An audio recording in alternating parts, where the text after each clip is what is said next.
welcome, viewers, to Shelters by Jesus podcast. I'm Pastor Richard Berry, and with me I have amazing guests. I have Ken Smith on my far left in the recliner. Yeah, you're real comfortable. And his son Dylan. And if you're watching this, if you're a race car fan, like my daughter, and hi Nikki, I know you're watching this. You get a chance to see the black Mamba as he goes by, and we're thrilled that they'd up the home and they share with us, and we're going to ask him some questions about homelessness and all this kind of stuff. But first of all, I'm going to just ask him to tell you who he is, because some of you viewers might be like me that don't know anything about NASCAR, and this he's a face all over the place in NASCAR. If you pull up a thing, check Mamba Smith. After this, you go, wow, how did you ever get this guy to take part of his Christmas vacation? First of all, I want to say thanks to Ken and Nancy for being willing to give up a few hours of time with their son, because he lives in Charlotte, and so they only see him a little bit because he's on the road. This guy travels all over the world speaking. He's a major face of the NASCAR, so they don't get to see baby Dylan a lot, all right? And for them to give me a slot of their time, only God can pull this off. But you guys know me and read my books, you know, the miracles and all of that. You know what he does, and we've been praying that God would open up some avenues. And we believe this young man is an avenue to helping the homeless. And if you know his mom and dad, you know why, because they're all about heart.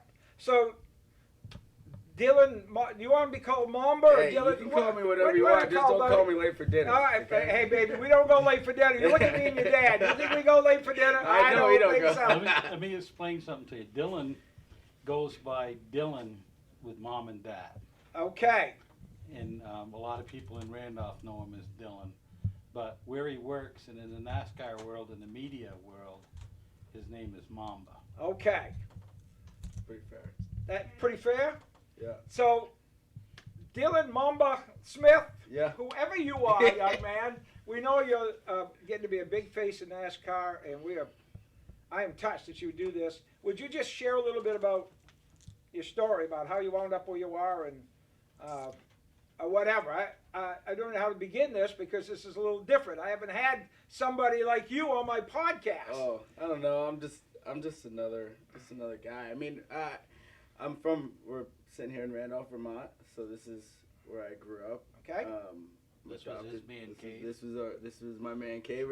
It's been a little broken down. It used to have like 3 TVs and more couches and a pool table, but I guess because I'm not here, Dad just sells all my stuff. So it's on its way out, but it's okay. Yeah. We still got the important stuff hanging up. I see the pictures, man. I see the pictures. Yeah. So, no, so I grew up here from the time I was like 5. I wanted to be in NASCAR, and then I think I was like 13 or 14, and me and my dad had a very serious conversation about how I was gonna have to leave if I was gonna make that happen, and I had to. I mean, you can't do it from here. So, got a part of the NASCAR diversity program. They didn't select me as a driver, but I needed a job, and they did offer me a job. So I took that opportunity, and once I graduated high school, I went down to North Carolina. So when I walked across the stage in 2010, and everyone's reading, they're like, oh, this person's going to this school, this person's going to go do this. And they're like, Dylan's going to go pursue a career in NASCAR. I'm pretty sure, actually I know for a fact that nobody thought that was going to happen.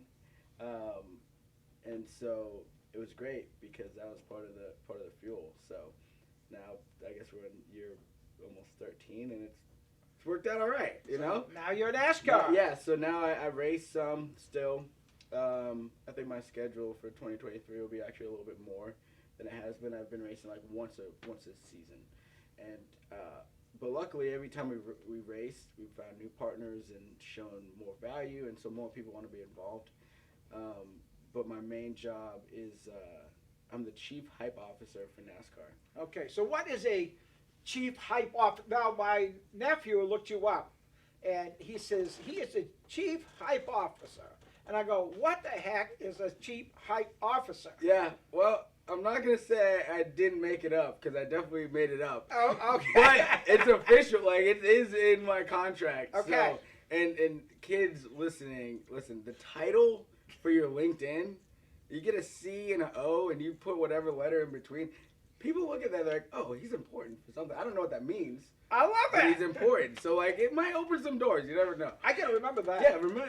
Listen, I tricks to the trade. I'm Tricks gonna to have the a trade. C and an O, and I'm gonna put something in You between. just put something in the middle of the I like letter. that. It's fine. So I'm cool with that. So, but mainly like, so I have a couple podcasts.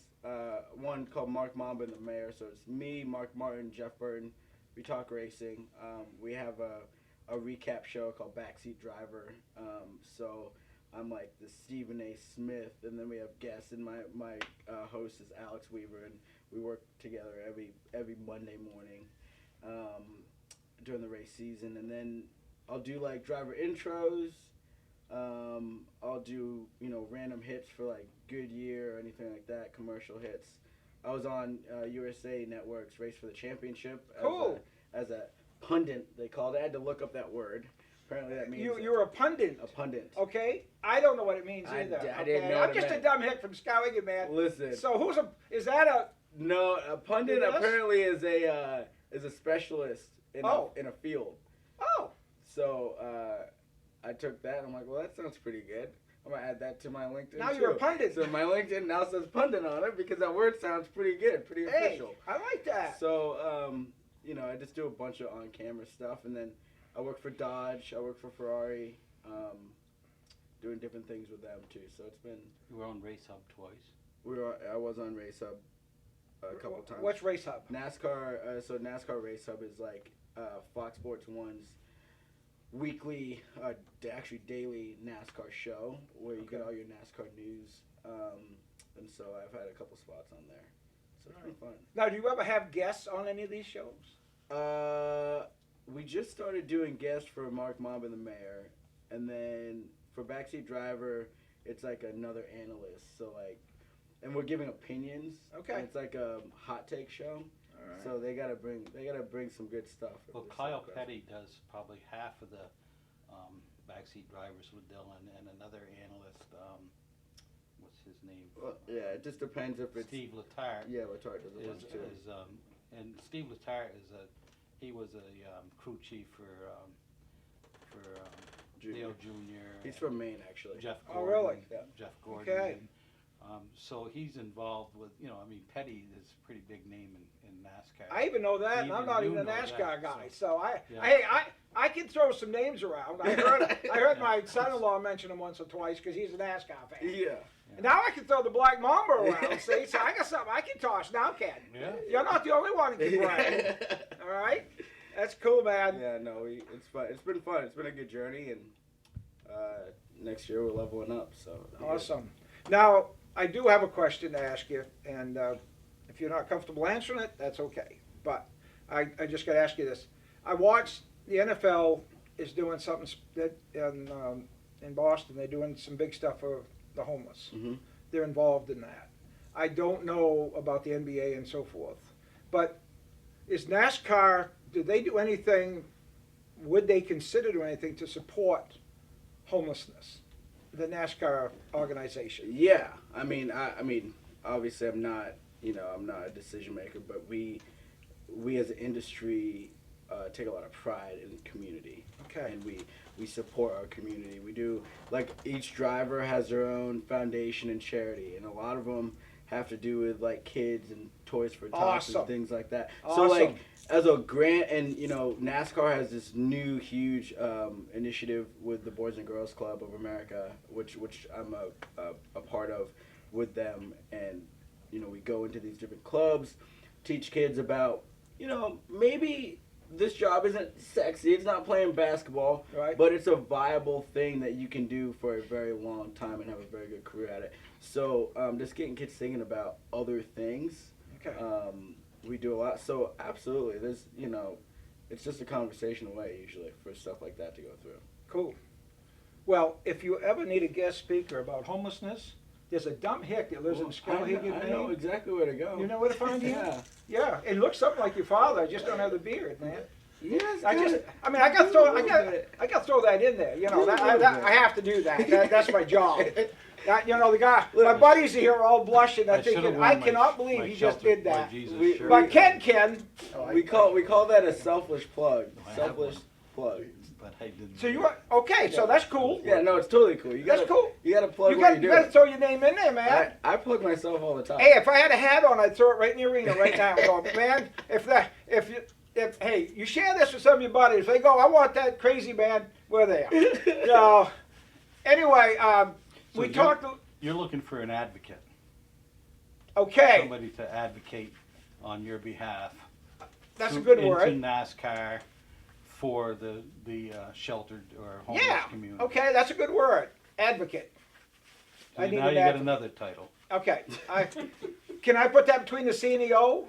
Yeah, Chief Advocate Officer. I'm a CAO now, Yes, so Chief I'm Advocate. out. That's what I'm after, man. Yeah. I'm after an advocate. Yeah. I can use one of those. You see them hide their faces back there. I embarrass them to death, man. You know, they go, only you'll go on and say stuff that you say, but hey, That's part of you it. don't get anywhere to take care of the homeless if you don't open your mouth and give yourself a shot, right? Well, closed mouths don't get fed. That's right, baby. Mine gets fed. I can see So, that. That's what I resemble that. You know what? I think I like your son, Ken. I think I like your son, man. He's got your humor, and you like to pick on me too. So, what goes through my mind, why I bring this stuff up, and we call it a plug, I guess, but my heart's for the homeless, and I wish I could take you to my place and have you see what I see. What it's like to have a 7-year-old boy come up and grab you around the leg and hug you around the leg. He can only come up this high. And look at you, and the tears are coming down his cheeks, and he says, "Thank you for my bed.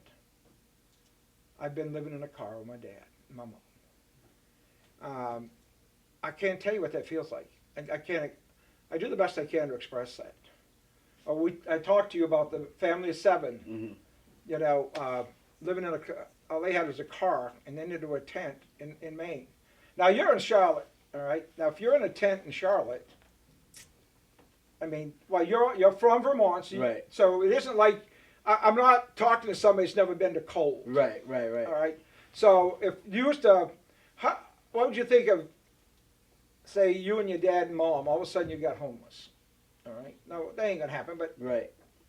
and here in Randolph, I know when we drove in, it's cold out there. Yeah. And somebody says, well, we can't take you in, but we'll give you a tent. You can pitch that out back. And you'll be covered up. There's no heat. All you got's are clothes on your back. And I'm listening to these stories. Seriously, Dylan, how would that make, what would you think of that?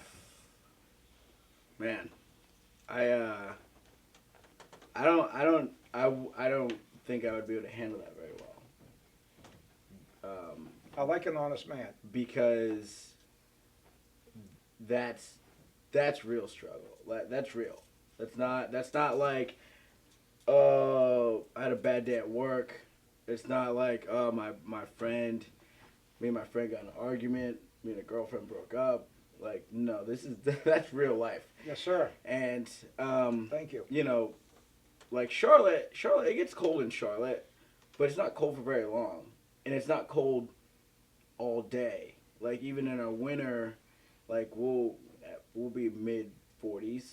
Like it's not a big deal. Like at night it'll drop off, but during the day at least it warms up. Yep. So in Charlotte, and there's different things like different alleyways and corridors that you could probably find to stay warm and things like that. But here, like, it's cold in your house when you have heat, So Like I say, you're a Randolph resident. You understand. yeah, You're yeah. a cold weather guy. Well, I used to be. But So yeah. but I'm saying Yeah. you don't have to wonder. You don't have to sit back and go, well, I think that'd be kind of cold. No. But and in this family, there's a 9-month-old, and they're trying to keep his baby warm in a tent with no heat. and the 10-year-old said it got so cold, and the dad said he grabbed some tarpaulins and stuff and tried to wrap it around the tent, just anything to keep warm. And he said they were trying to with their body heat and it just wasn't doing it. Right. And they're haggling on this 9-month-old, and that's what they get. And then they call us, and we take them in. So yeah, I'll put some sneaky plugs in, because somebody's got to take care of these people. Right. And it's going on everywhere. In one of our cities in Maine right now, homeless are not allowed in the city limits after sundown. And they can't come back in until sun up. And it's against the law for them to be there. And we're talking Maine. And they're just pushing them out. Out of sight, out of mind. What would you have to say to that? Man, that's pretty gross. That It's kind of a form of discrimination if you think about it, because everybody else is allowed in there after 6 o'clock, but because they're homeless, they aren't. They don't call them homeless. You know what they call them, Dylan? Vagrant. No, unhoused. So Same thing. So if you what if you have a job? Yep. Like, what if your job is, you said sundown? Yep. Right. So sundown around this time is what, like 5 o'clock? Right now? Right. So if your job is to shovel people's driveways, or whatever it takes you past 5, you gotta go. You got, maybe if you're working you don't, but if you're But if just you're on the just street, streets. you're not allowed to be on the street. They literally said, no benches, can't get in the cemeteries, can't get between the buildings, can't be on the streets. You cannot be visibly unhoused and doing nothing. And then they also don't give a solution for them. No, their solution is they're out of town, so they don't have a homeless problem because they're not Because there. they're not there. Yeah. That's, I mean, They made it harder for them. well, yeah. That's it's a weird, society's it's a weird thing right now, where we really care things we care strongly about, right? We're very vocal about them. Yep. Very, like, in the moment, oh, everyone's on board with this. We're gonna talk about it. Okay, now let's go do something.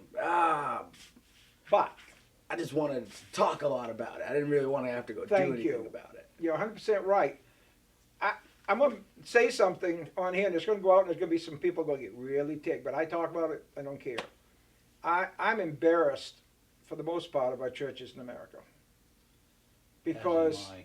there's people that are looking at a steeple, sitting there going hungry and freezing to death. And the doors are locked. They're not allowed in. They're not welcome. They're called those kind of people. I got pastors telling me, those people make me uncomfortable. I don't want them in my church. I don't know why you have them in yours, all right? I'm embarrassed because I'm going to be honest with you, you don't need NASCAR money in one spot to take care of homelessness. If every church in America did something, they don't have to have them living in the church, but if they all pooled their resources, there's enough money in the churches in America Oh yeah. to take care of the people that cannot take care of themselves. There is. And let me ask you, well, first of all, I want to back up because your dad told me something. We talked about that. He blessed my heart because he said, you know what my son did? And he was, instead of coming home for Christmas one here a little bit, he said, I'm going to go and work in the soup kitchen in Charlotte. You stayed there and worked in the soup kitchen. Why would you do that with those kind of people? What led you to do that, Dylan? I don't know, like Opportunity. yeah, I mean, my dad has always been that type of person. My mom has always been that type of person. They always have helped people, even if it's made, put them in a vicarious position. Like, maybe it wasn't super convenient for them to be helping when they didn't need to, but I didn't go home. I didn't come back to Vermont that year. And So, and I forget if it was either Christmas or Thanksgiving, but Yeah, he said it was at Christmas yeah. time. So and I was like, well, I'm here. I might as well do something with the time. And you still want to be around people. You still want to be around community because doing the holidays. Yeah, but those by aren't yourself- people. They're feral animals, don't you know, brother? Oh man, they're rough. I mean, whoa. I was scared, while they were thanking me for the chicken nuggets. That's I didn't it, know. baby. I'll tell you right now. I was like, Woo! whoa. Watch Honey, out. how you talking? Yeah, no, I mean, it just, like, people need help. Yes. And, as humans, we're supposed to help each other. And, if you look at other species of animal, when another animal needs help, you oftentimes see whether it's a pack, the dog that's in the pack is laying there with that other dog while it's hurting. Like, they don't just walk by. They don't, you're supposed to take care of each other. And, that's what I was raised on. So that's what I try to pay it forward in situations that I can do so. That's awesome. I know you learned a lot from your mom and dad on generosity. I've been around your mom and dad now. I think either 3 or 4 years now I stayed with them. 4 and I come years, yeah. 4 years I spoke in their church. Thank And, God for Jeff Wynn, huh? Yes, and we got it set up. And your dad, after the first time he says, you've got to come back here every time. You've got to stay with me. And it was a great burden to have to come and spend time with you, Dad. My wife and I go, we can't wait to see Ken and Nancy. And then I brought my daughter last year because my health was bad and I couldn't drive last year, so she did the driving. And her and your mom she fell in love with your mom, so they Facebook and all of this. Yeah. And then, because she stayed at the place of the Mamba, I heard it, she told everybody, you won't believe where I was. I went to the home of the Mamba. And they go, Pastor, is that true? I said, I don't know who the heck the kid is. I said, my daughter's Peter Pan, so that's all I know. And it's probably a lot of young ladies out too. So then, like I say, then when I ain't gonna lie to you, I checked you out. I looked at some of your videos, and you got some cool stuff out there. Yeah, it's been fun. I think for me, I'm very lucky to be adopted and to be adopted to the family that I was in. Like my family, whether it was my cousins, I can't remember a time where I was never not family. Like there was never a moment where like even cousins bicker and each other and stuff, right? But it never got to anything like that. Which think about it then, it was like, yeah, this is my family and everything, but think about it now as an adult, like, my cousins didn't know I don't think they knew, they might have, but they didn't know how to handle that. Like, I was one of the youngest ones, they were all older, and, my parents had tried to have kids multiple times, and Yep. it didn't work out. It worked out the best, I think, probably. The good Lord had a better plan than we had. So it just I don't know. I've been lucky to have the view of life that I have, and it's a unique one, but it allows me to, I feel like, connect a lot of different people. I mean, my house and our house here is like, for Vermont standards, is probably it's nice. It's really nice. It's really nice. We have a lot of yards. It's better than nice. It's better than nice. So, but that's not to say like I never went for wanting, but my parents also made me understand what $1 was. I knew that if we were going go-karting every weekend, then I wasn't going to all these basketball camps either, too, at the same time. You had to make some choices. There was things that we had to give up, and things that we didn't. And luckily, like, my mom worked 3 jobs. My dad knows how to trade carpet for snow machines, so it worked out. And we had plenty of fun stuff to do around here, but it was all worked for, and that didn't go unnoticed by me when I was growing up. Now, your mom and dad told me a story, and I keep forgetting. People are watching on there, and you're talking about, your dad and you. This isn't in black and white. This is in color. All right. He is white. He is black. We figured that out when I got here. I didn't know until today. Yeah, I know. I told his dad. I said, "You won't believe this. This guy's black." And I said, "Oh wow, man!" I didn't know if he was going to come down or not. Then I was like, "Wow," but you got also an interesting story how this all come about your mom and your biological mom and stuff. Yeah. So that'd make more sense when they're looking at in black and white here. Do you mind just sharing a quick Dad, why don't You dip want it me on to that? share yeah, that? yeah, go ahead. Yeah, please. Yeah, your perspective of it is probably Well- way different. Than Well, mine. he probably knew more about it. Well, at that's the kind of time. yeah. Do you want a Reader's Digest version, No. or do you want the whole story? No, we need the Cliff Notes version.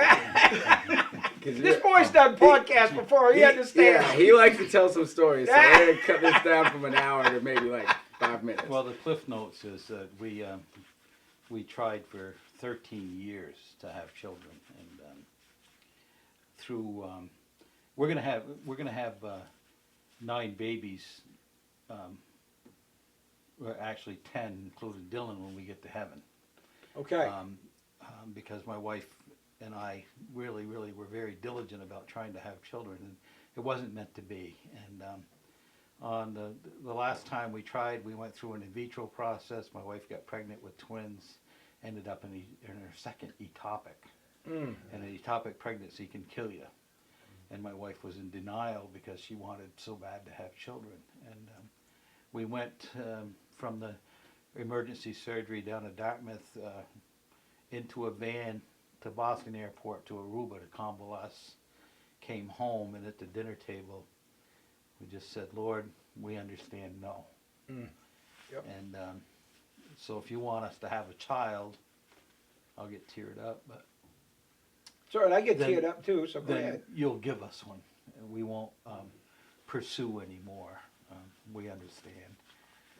We aren't happy with that, but Yep. we'll understand. And I don't remember the time frame from that day, but I was angry at God. I had the same anger towards God as I would if my best friend had raped my wife. I was that angry with God, and I was filling pulpits at the time for pastors that were on vacation and leave, and I was traveling for Full Gospel Businessmen and traveling for Gideon International and doing a lot of public speaking. Yep. And, I decided I wasn't going to do that because I was angry. I understand. And I wasn't in the right frame of mind to be Yep. Preaching the gospel, and specifically Jesus.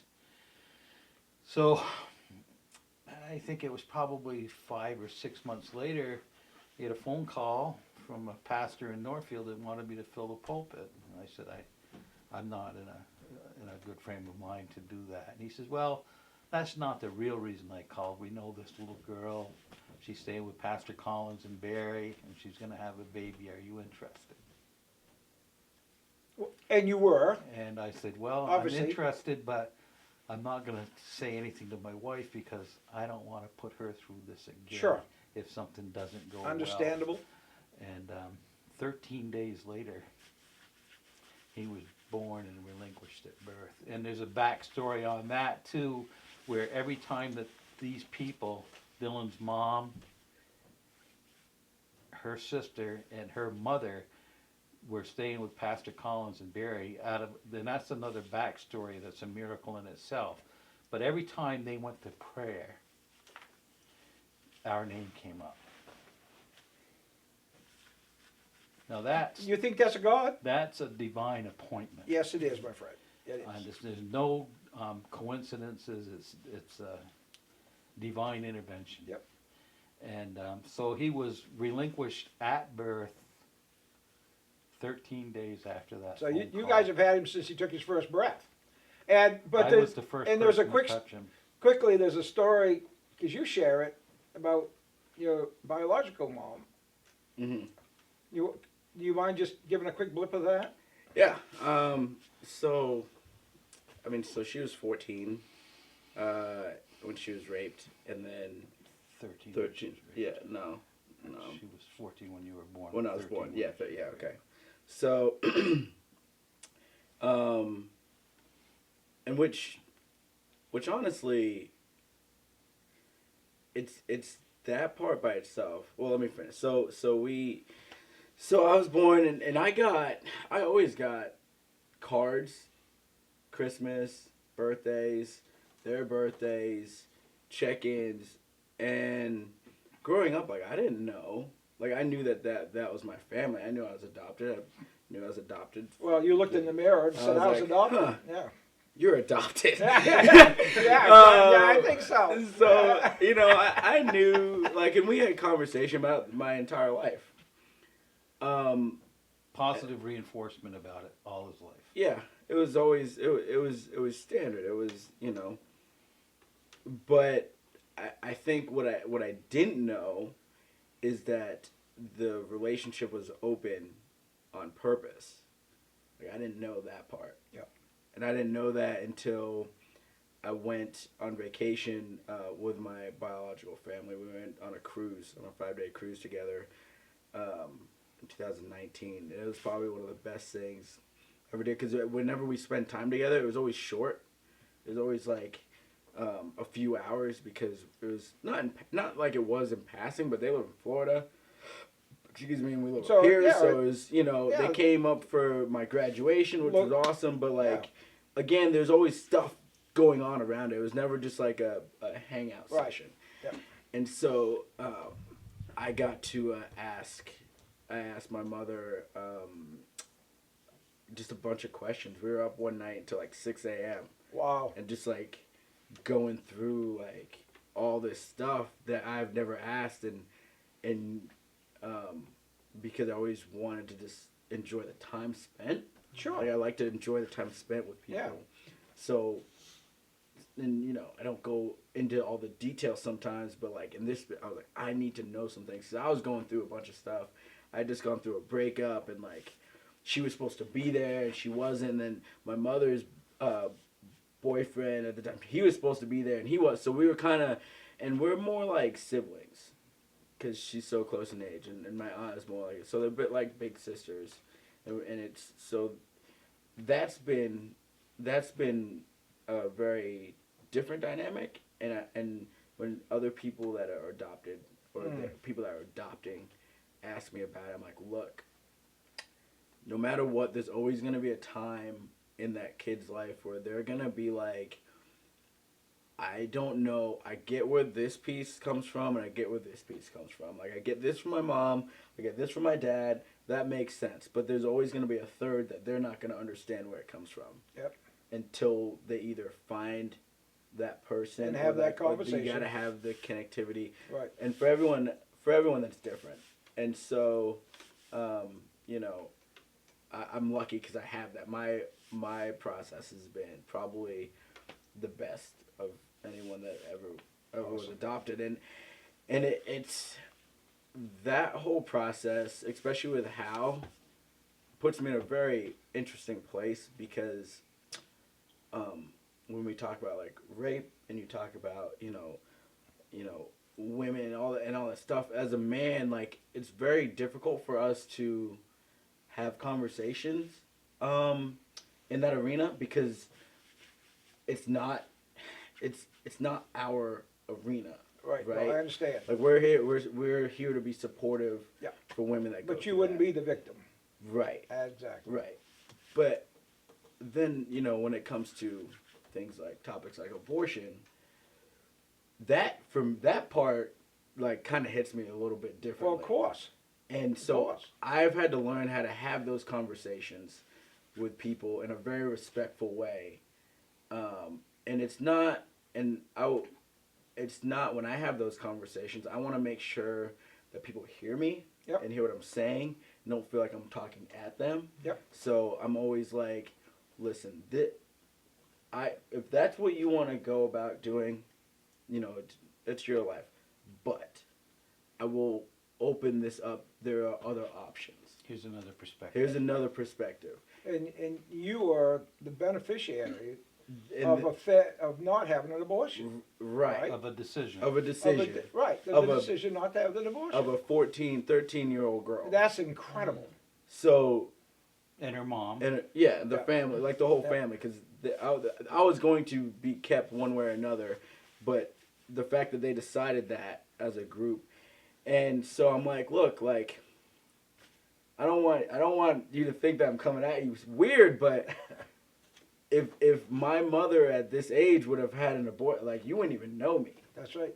Like, and she had every reason to have that, Yep. right? So, and for someone like that to make that decision At that age, wow. and give me a chance. Yeah. I text her every day on my birthday. I say, hey, I love you and thank you for the opportunity of life, because Gift of life. it, Yeah. like, so to me, I live every day like, kind of like I'm on with house money anyway. There you go, bro. Because if a lot of other people, they wouldn't have done that. They wouldn't have gone through that whole process. And for her to be strong as she is, to be able to give me up. Yep.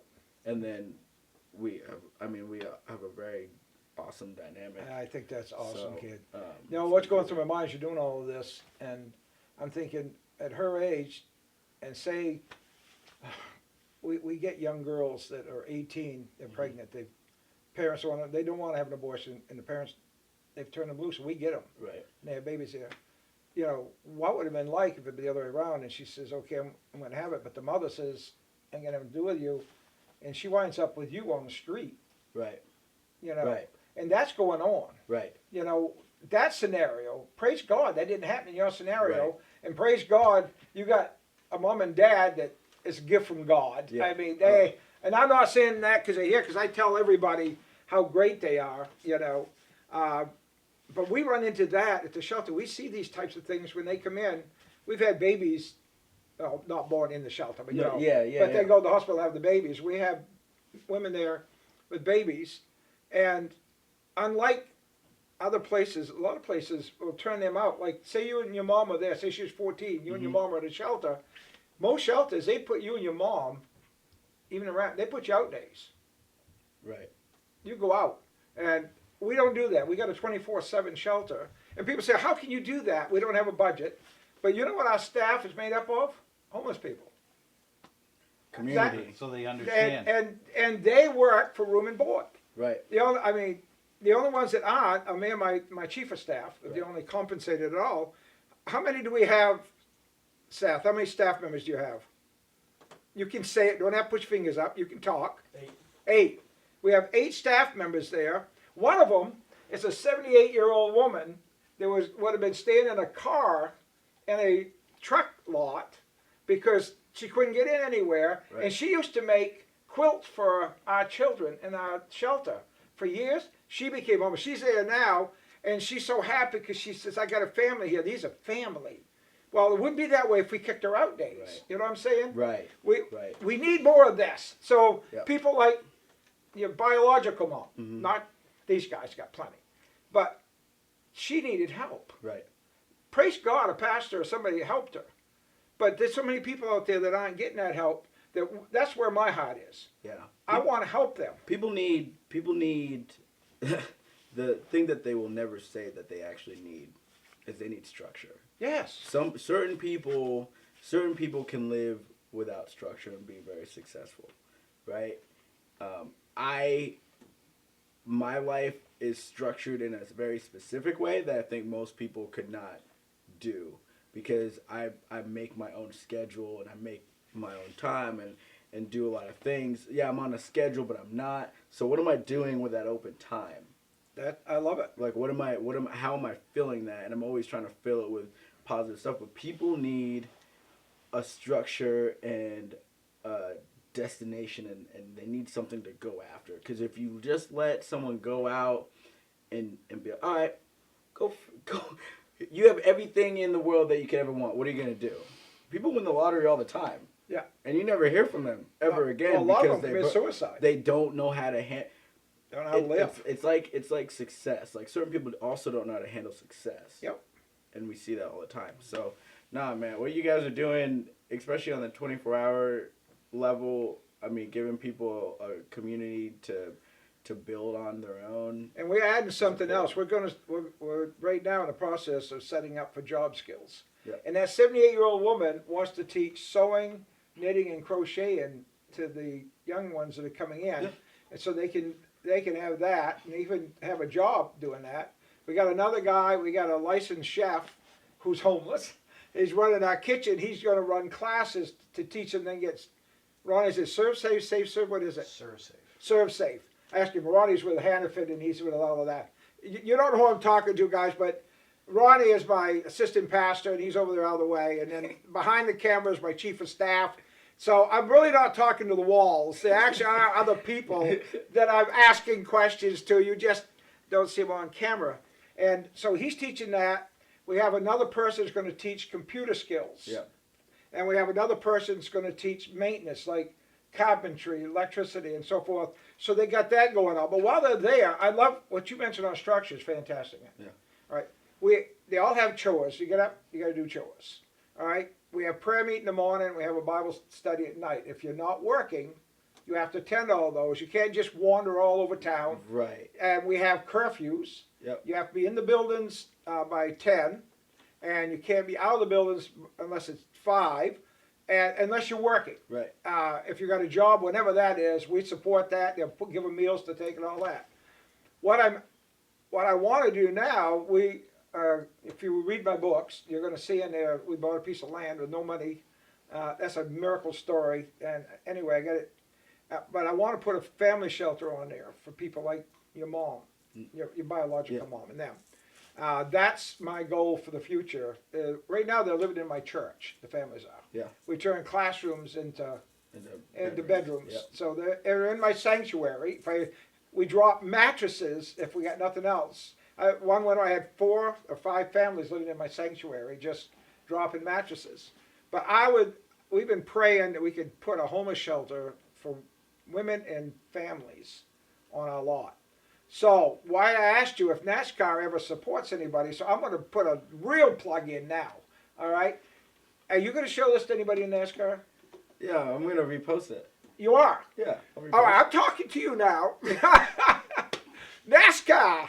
By the way, NASCAR, you've got one whale of a representative. He's a good, whatever he is, a C something, oh, whatever he is. CHO. You did well, man. I like your CHO, man.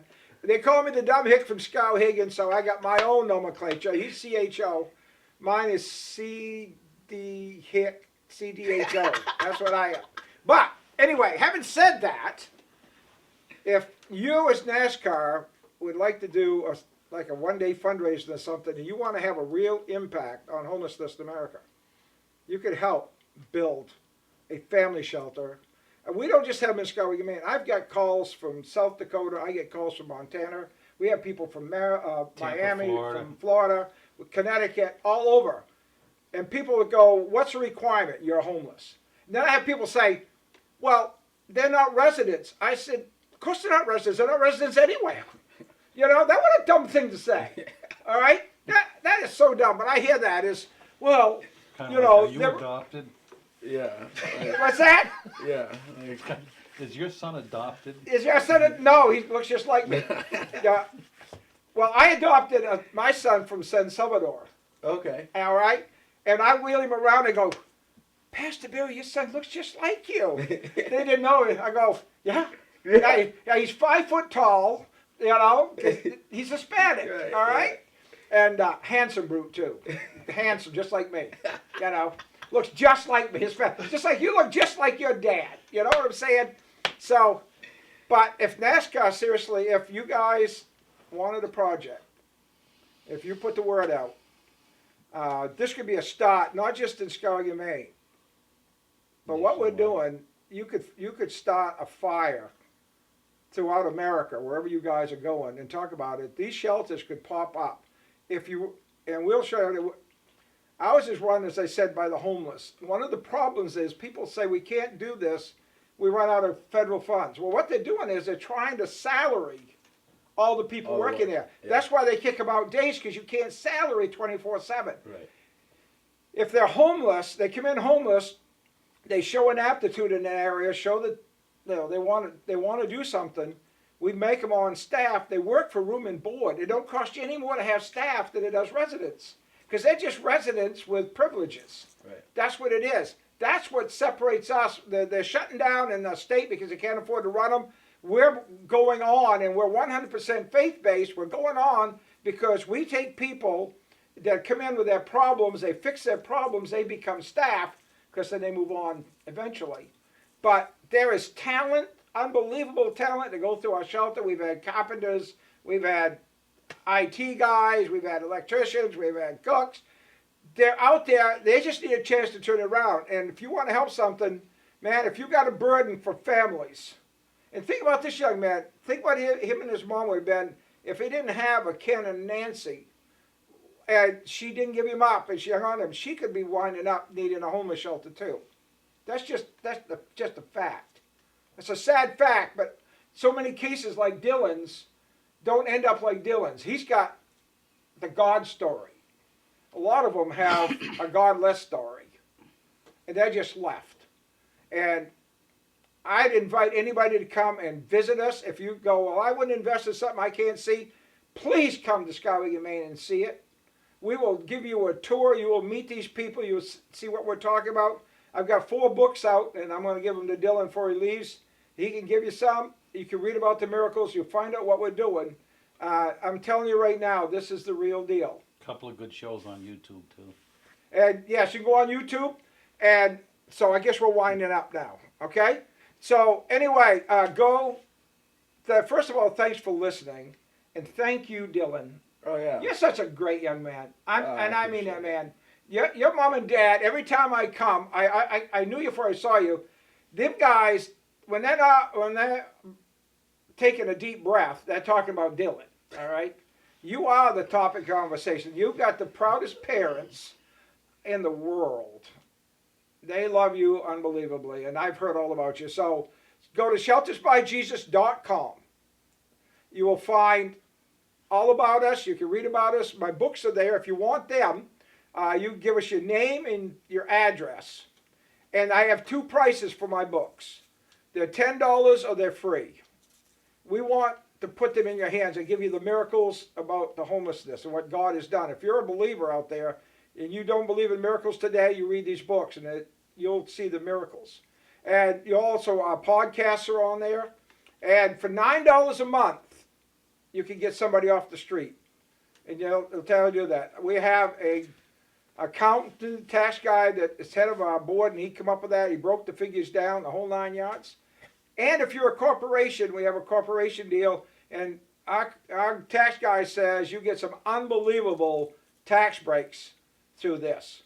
So please go to sheltersbyjesus.com, check us out, and if you got any idea you want to check us out, you come to Skowhegan, Maine. We'll show you the place.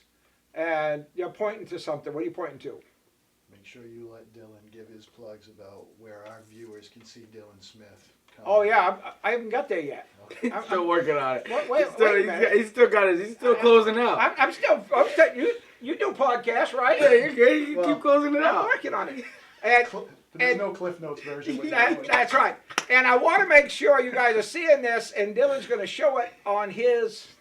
Wherever you guys post it, I'm gonna repost it on my stuff.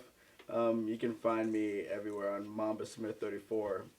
Literally, Twitter, Facebook, Instagram, whatever platform it is. That's where I'm at.